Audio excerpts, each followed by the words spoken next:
Dr. Caldwell, I've seen a couple of your videos in the past, and one of them I thought was interesting that you said every cancer can be cured in 2 to 6 weeks. Can you talk a little bit more about that, and what are some of the ways that that's possible? In my experience, every cancer can be cured in 2 to 16 weeks. Some cancers can be cured in minutes because every doctor in the world that's in office for 20 years or longer knows cases of spontaneous healing. There's even a book out called Spontaneous Healing by a guy I really don't like, and just stating that there are cases of spontaneous healing. That means if it's possible, we just have to find a way to access this. That's number one. So we all know about these. It also happened very often when people go to Lourdes or to these religious places, and it's not really the place that cures them, it's the expectation and the way to that place that cures them. The second, you get rid of acidosis and toxemia. The second, the body gets alkaline and oxygen rich.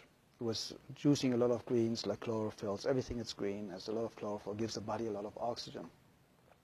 Getting your body alkaline with good calcium, with good nutrition, with good trace supplements, trace minerals, will help to alkalize the body. So that means the second you are alkaline, the cancer already stops. It can take a couple of days, a couple of weeks, but it stops. You get the body to a healing pH level, which the pH scale goes from 0 to 14, so 7 is neutral, and you need to be slightly alkaline. 7.36 is ideal. But in the healing phase, you should go up to 7.5. It's a little bit over-alkalizing the system. A great friend of mine, Dr. Martin in Germany, is using oxygen more-step therapy, for example, where you take the blood out, you get ionized oxygen, and you lead the blood back in. And you do this 12 times, and you have basically brand new blood like a newborn baby. So you already eliminated the lack of oxygen. You see the blood coming out looks like black. They put the oxygen in, and it becomes pink. And it's like legal doping. You get it, and you feel so energized, and you're so vital.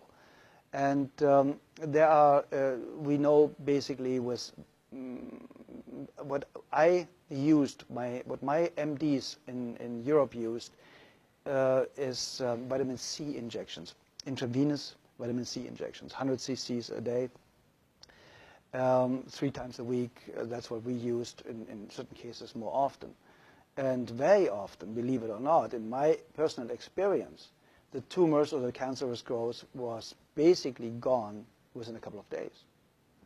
And because vitamin C is so powerful and one of the greatest healers out there, you can fix nearly every heart problem, cardiovascular problem with vitamin C. They want to take it off the market.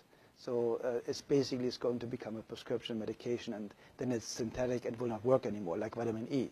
Vitamin E basically helps you to cure very easy and fast blood pressure problems in any way, shape, or form. That's why they made a study with artificially created vitamin E, chemical created vitamin E. Said, see, it doesn't work. No, of course not. Chemicals don't work. Nature works. If nature creates a problem, nature creates a solution. Very simple and easy. If it didn't exist 100 years ago, you don't need it today. It's very, very simple.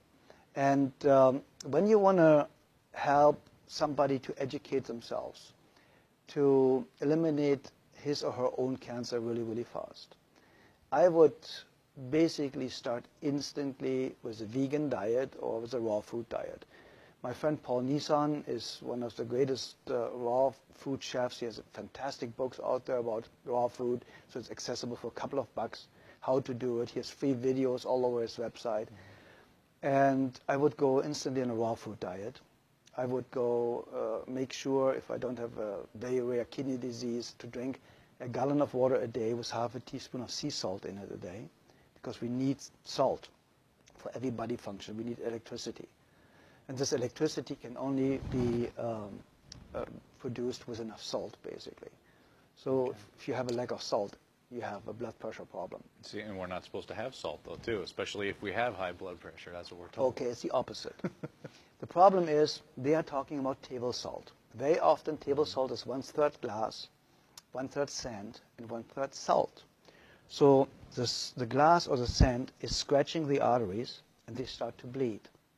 So now cholesterol goes there to stop it from, make you survive, to stop it from bleeding, so that you don't bleed to death internally.